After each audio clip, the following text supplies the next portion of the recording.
everybody. Welcome to Let's Talk Markets. I'm your host, Pink, here with my co-host, Dave Lauer. Dave, how's your ankle? Oh, my... Oh, I can't. It's too much smoke for you to worry about your ankle, huh? Smoke. No, it's smoky here. That's what No, my ankles, it's getting better, but it's, I'm almost 2 weeks in. I think it's doing all right. But yeah, the smoke is crazy here. And in New York, in New Jersey, the whole East Coast, which has nothing to do with climate change, I'm sure, and is, just because, I don't know, the government is trying to create fires to make people think there's climate change. Anyway, there's a lot of smoke outside, and I don't know about how it is by you. Probably it's fine, but very hot. Yeah. Where I'm at, it's just straight up hot. So, but I do feel for you. That's dangerous. I hope you guys stay safe in that. That's crazy. It was crazy. I woke up yesterday and I looked outside, and the best I can describe it, it was just yellow. I was like, I don't think it's supposed to be yellow out. Yeah, that's not ominous at all, right? Luckily, I was prepared. Right. I'm kind of a prepper in some ways. Are you? I think we all are, at least modestly, since the pandemic. Yeah, well, I'll tell you, my claim to fame in the pandemic is I bought the last N95 masks off Amazon in January of 2020. I still, so I still do stuff like that. I have emergency food supplies. I actually had an emergency swine flu food supply, which had gone bad by COVID, so it wasn't really. Oh, wow. There's a flashback, but still. Yeah, I still have a couple of vacuum sealed buckets of beans and rice around here somewhere from all of that. So, see, that's what you need, those like the MRE stuff if you really want to do it right. That's why I'm saying I'm sort of a prep. I'm not like a true prepper. They put me to shame. Well, if it's anything to do with me, we're going to eat. So I mean, we're okay. Right? Yeah, that's right. Got to have priorities. All right. Well, we have been talking a lot lately about Robinhood, and you may be wondering why. It's because they've got a rap sheet that would impress Old Dirty Bastard. I mean, seriously, one day it's a $65 million fine for misrepresenting payment for order flow agreements. The next, it's $70 million for technology failures. The next, it's $30 million for money laundering. But hey, what's a few $100 million between friends and front runners, right? For Robinhood, massive SEC fines are simply the cost of doing business. We've talked a lot about that. After all, it's not like anybody's pulling their brokerage license for constantly breaking the law. So today we're talking about waivers and what does it take to lose your license? Right? It's crazy. Every time it comes up, it's crazy. What does it take? I know. I mean, as a regular citizen, it's easy to say if you break the law, there will be consequences. And like Robinhood, like this sounds bad to us, right? We focus on trading issues, but this shit is chump change, right? Robinhood is a joke to the big bank crime breakers, right? Like they just laugh at $100 million, like that's nothing to the multi-billion-dollar LIBOR rigging that cost pension plans huge amounts of money, the FX market manipulation, metals manipulation, of course, stock market manipulation. The folks like Deutsche Bank, JP Morgan, Credit Suisse, Barclays, they laugh at Robinhood. Absolutely. They're dealing with money that's more than some moderately sized countries' GDPs. So, I mean, they don't. For sure. But to us, it's still offensively large and a crime all the same, right? Yeah, so, and I think what you need to understand about these big guys is there's this concept, and it's called the well-known seasoned issuer. So we're gonna be throwing this acronym out a bit here, WKSI. It's important to know, and so in 2005, the SEC introduced this issuer category, well-known seasoned issuer. And, when you qualify for this status, that is a license to party. You can do all sorts of stuff, make all sorts of money. What it lets you do is it lets you issue securities in a much quicker, less onerous way. And it's an important status for the big banks to operate their investment banking businesses. And that's the thing, is that when you are a WKSI, a well-known seasoned issuer, you can lose that status. In fact, you're supposed to lose that status if you break the rules, right? That's the point. The SEC can trust you because you're a seasoned issuer. If you're breaking the rules, you can't be trusted. There could be consequences, right? You're no longer a trustee of the SEC. Right. It sounds, I would say, kind of reasonable. Kind of like, you want regulators not to be onerous. You want capital markets to function. You want free markets. And so, the more that the SEC can defer to firms, the better. However, right, can the SEC defer to firms? Does self-regulation work? Well, I think we all know. Yeah, I think we all can agree on that. How we feel about that. So basically, when you are the subject of an enforcement action from the SEC, you've broken the rules. You are settling with the SEC for a very long time. The SEC would essentially, they might not like it if I say this, so let's not say, but essentially, but automatically grant what's called a waiver. But there was a process, and generally these things would happen together. There would be a settlement of the enforcement action as well as a waiver, which would preserve your WKSI status. And so why is this important? A lot of firms would settle with the SEC and pay lots of money contingent on the waiver so that it wouldn't really affect their business, right? And, if you're a company going out looking for an investment bank, an underwriter, and you're like, you're not really looking at enforcement actions. You're like, every single one of these guys breaks the rules all the time. I want to know who can do this fastest and cheapest and who has the best name. And, WKSI lets you do it fastest. So, I like it's like a reusable get out of jail free card, right? For getting these. That's exactly what it sounds like. It is literally a get out of jail free card, which is that gives you a lot of wiggle room when it comes to bending the rules. Yeah, obviously. I mean, yeah, for sure. And for a long time, from 2005 to 2013, 2014. Nobody really seemed to think twice about it. And then Kara Stein came along. She was the commissioner of the SEC, someone who I got to know, fortunately, an excellent, thoughtful commissioner, really cared about market structure especially. And she kind of stepped up and said, this isn't okay. This doesn't make sense. And what she called it was, she said that SEC policy renders certain firms too big to bar, right? You've got too big to fail. Got too big to jail. This is sort of the corollary of too big to jail is too big to bar. And that the way she saw it was, that's not right. That doesn't make sense. That's not a deterrent that moots the deterrent effect of these enforcement actions. Absolutely. They own the game. They're the kings of their own kingdom, and it makes it, it makes fines and all of this completely irrelevant. So we definitely agree with Kara on that.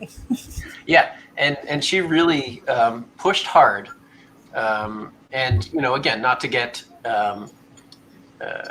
partisan, because I generally think that many market structure issues are bipartisan, but her and several Democratic commissioners pushed hard. A Republican commissioner spoke up about it, Luis Aguilar, but in 2021, Allison Lee was the acting chair of the SEC. So after the election in 2020, it's customary that the chair of the SEC is appointed by the president and of the president's party. And so Jay Clayton had left the SEC, and the Democratic commissioner Allison Lee was she was the acting chair of the SEC. And she came in and she finally said, we're not going to allow these things to be done in parallel.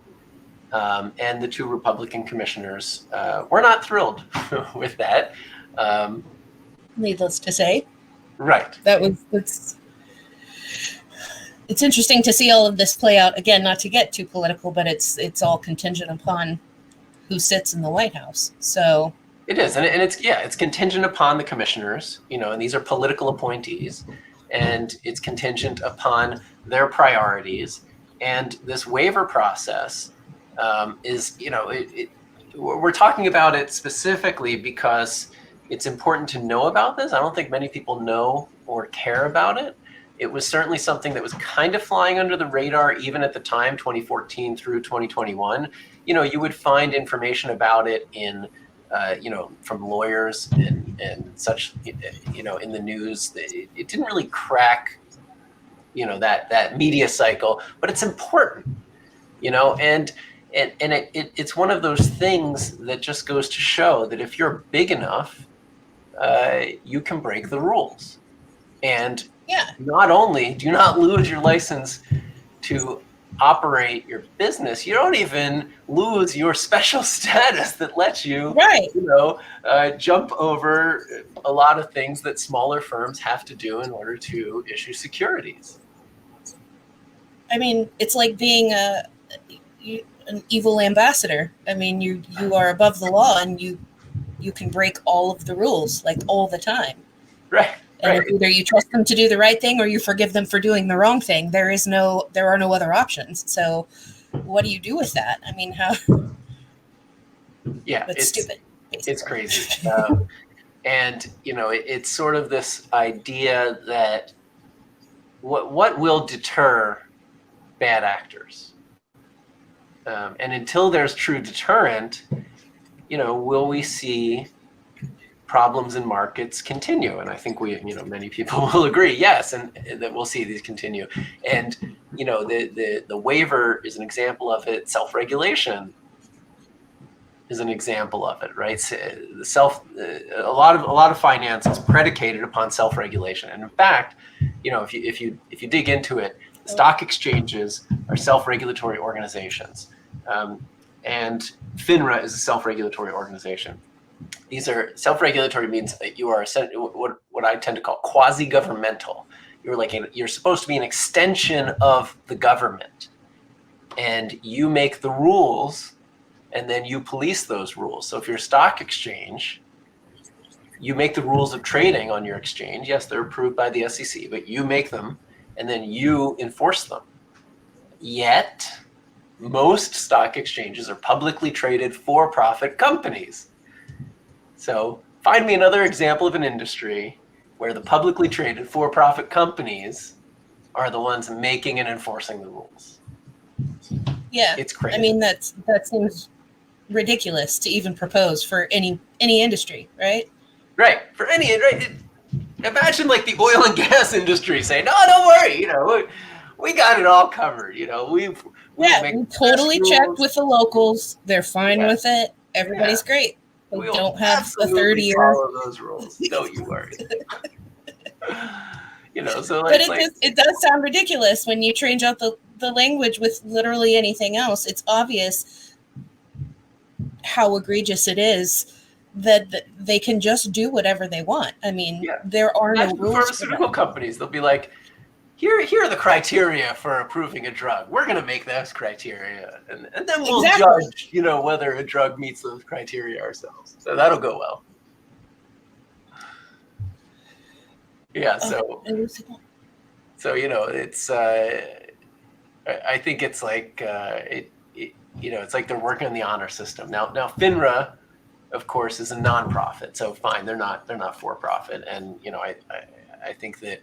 FINRA is supposed to be monitoring and regulating the brokers, and I think we've seen how often the brokers are caught, certainly, so they're breaking the rules, and of course one wonders how often they're not being caught, right? Exactly, but you also have to consider that revolving door too of fluidity between the people that work for the SEC and the people that work for the major brokers and the hedge funds, and I mean, as far as those actual employees, that's just a fluid employment pool. You go from the SEC for 5 years, then you go over here to this broker for 5 years, or this market maker. And so, I mean, it's a bit of nepotism anyway that starts to happen there. I think that the regulatory revolving door, is one of the most corrupting and damaging qualities of America, like of the American system. First of all, it's not a universal thing, right? You don't find it in all other countries. But to me, that revolving door is certainly one of the primary factors you can point to that is destroying, literally, I think, the country and the economy. And it's true. Absolutely. Regulatory agencies, it's true. Congress, it's true. The White House, throughout government and regulatory agencies, you see the same thing. You see it across industries, and it is just, I think it's one of the biggest problems that the country just refuses to face up to. If you look for like root cause issues, I think that and campaign finance, it is hard to imagine fixing the system before you address those root cause issues. Absolutely. And like George Carlin said, it's a big club and you ain't in it, Right? Yeah. He always had it. He always, Yeah. It's amazing if you look at his stuff in the past and you're like, wait, was he doing this in the 70s and 80s, or was this yesterday? Yeah, you talk about ahead of your time. I mean, like, he called it. And it's, people never listen until it's too late. There's always a Cassandra, right? Yeah. So, but it does speak to these too big to fail, too big to bar. Where do we go? I mean, these waivers. And, so like on the waivers, like, two things worth talking about, I think, are, like I said, when Acting Chair Lee, made a change that made it so that waivers wouldn't be considered in parallel to enforcement settlements. And before that, we saw two examples of firms that didn't actually get automatic waivers granted. The first was Barclays, and they did not get a waiver, so they lost their WKSI status. And the second was Credit Suisse. Now, I don't know if that's, setting off some lights for folks, but those are two non-U.S. Lately, quite a bit, huh? Yeah. And I don't know what that means. I'm not saying anything, but have we seen that with a U.S. bank or broker dealer? Not that I'm aware of. Maybe there is an example that I'm not aware of, but a major one, which you would have to have the WKSI status. I don't think so. So it's, if you're thinking about concern about corruption and deterrence, is it really a deterrent that these things are no longer considered in parallel? But they're generally still probably going to be granted. Are we just sort of changing the language, rearranging the chairs while still, doing the same thing? I think it's a huge issue. And it goes just back to the core issue of what does it take to lose your license to operate? What rules do you have to break? How badly do you have to screw over your customers, the institutions that rely on you and trust you, the American people? It doesn't seem like there is a line. I asked this question on Twitter, actually, this week, I think. I said, can anyone give me an example of a major broker-dealer that's lost their license? And to be fair, people came up with some good examples. Madoff Securities was the first one, of course. Talk about ringing another bell. Yeah. MF Global was another one. Pipeline was one, and there was a fourth that I don't remember off the top of my head, but I looked at each one of those, and every single one of those declared bankruptcy before they lost their broker-dealer. So they didn't even it took them literally not existing before they lost this license. It took them not existing, exactly. That's offensive. I mean, and if you look at, you mentioned Barclays, if you look at their wiki, they have a rap sheet that would make Robinhood blush. Like, it takes a lot. That's what I'm saying. It would laugh at Robinhood. Yeah. And I mean, what can we do? It's just like the problem, some of the political problems that, we're facing. It's what can you do when the system is by design inherently meant to keep the status quo, to keep homeostasis? How do we fight that? Yeah, this is again, it's a problem. It's this two-tier system of justice that we have, where if you're big enough, you can pay the fine, you can you can achieve this WKSI status, and then it's very hard to take it away. Because if you're smaller, you can't do that. Those fines might actually put you out of business. But we want lots of small firms. We don't want big rules, but you know what I mean? Like it's still not fair that this system is designed in such a way that it makes the big firms bigger. And it's exactly essentially what Kara Stein was talking about. When she said it in 2015, she was like, firms and institutions increasingly rely on the commission's repeated issuance of waivers to remove the consequences of a criminal conviction, consequences that may actually positively contribute to a firm's compliance and conduct going forward. That's such an important point, is that there is this recidivism. They have to constantly rely on these waivers because of the consequences. Whereas if we allowed the deterrent effect to work, these firms would improve their processes. But instead, they just expect it. It's moral hazard consequence of waivers. And it's, often we talk about moral hazard as something theoretic, but this is a very clear example of it in the real world. And it's just really incredible that we still think that this is okay, and that we still think, after having gone through 2008 and the financial crisis and the foreclosure crisis and seeing how horrific what these firms did was, and then who suffered? The people, not the firms. They still got the bonuses, right? They're still fine. No, it was our pensions and our exactly. And it's time after time, crisis after crisis. We privatize gains, we socialize losses, and there is no deterrent effect at all. So I don't know, what can we do? I think it's one of the main problems in markets with that there is no real good deterrent effect. And people from the industry will be listening to this. I don't know if anyone's going to listen to this, but if they are, they'll be like, hey, shut up, Dave. You're bad mouthing compliance departments. Our compliance departments are full of good people doing good things. And you know what? They're right. Right. Okay, I've worked at a lot of these firms. I've worked with a lot of these compliance folks. They're great people. They care. They're trying to do the right thing.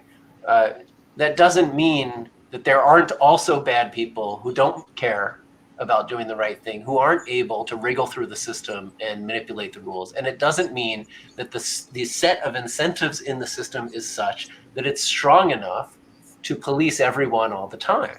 Right, especially the higher up you go there. Exactly. So I think it's awful. I think it's a huge problem that the industry just refuses to confront, because there's no incentive to confront. Why would they? Right? Right.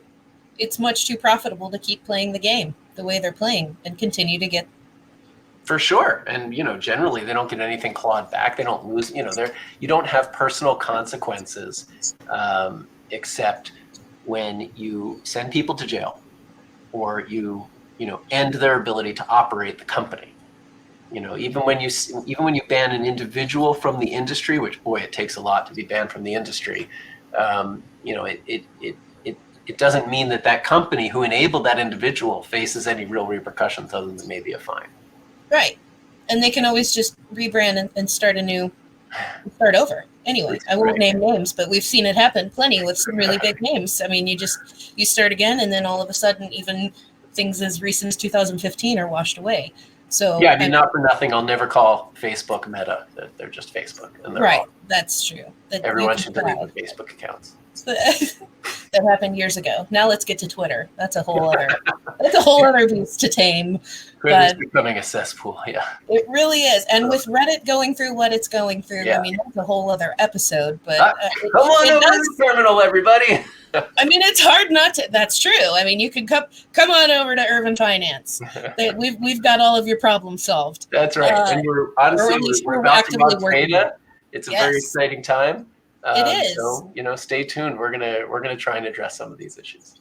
Definitely, and especially as some of those main channels of communication start to change. We will remain a steady drumbeat through all of this. We, the investors, through Urban Finance, on this podcast, we'll keep at it. We're going to keep bringing these issues to you guys and make sure that the public stays aware of what's really happening behind the curtain. So yeah, that's right. And if you're listening to this or watching this, and you're like, dude, Coinbase and Binance, why are you talking about shit that happened years ago? I'm sorry. All right, like all this stuff just happened. I want to talk about it in a very, in a more methodical way. But we're gonna talk about it next week. Yeah, we don't want to have too many hot takes and lose listeners, or gain listeners. We're here to study things and get it right. Exactly. But that is something major that kind of brings a lot of the market into question as a whole, and the entirety of how our market operates.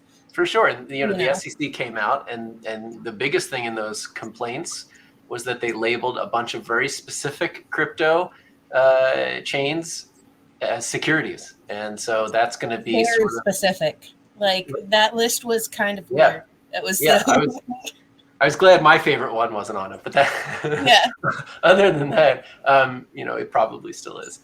And so, I think that that's going to be the ground zero for the fight. I think it's going to be a losing fight. I think the SEC has a lot of important points. I think they're showing their need for securities laws. But it's really going to be interesting to see how this all unfolds. So we're going to, next week we'll talk about it. We'll have a lot to talk about. And I think that'll be a really interesting conversation. Definitely so. So make sure you subscribe. We are on Spotify, Amazon, and the YouTube videos are now being published as well. So we've got 3 different channels for you to join us every week, and make sure you do hit subscribe so you stay up to date on every time we get a new episode up, which is a little bit fluid right now, but we are hitting our stride. So next week we've got Coinbase and Binance, and we hope you join us. So thanks for joining. I'm gonna keep being a hermit and avoiding the outdoors. Everybody stay safe out there and wear your masks outside. Yeah, pull out those N95s. Everybody stay safe, stay cool, and we'll see you next time. Bye.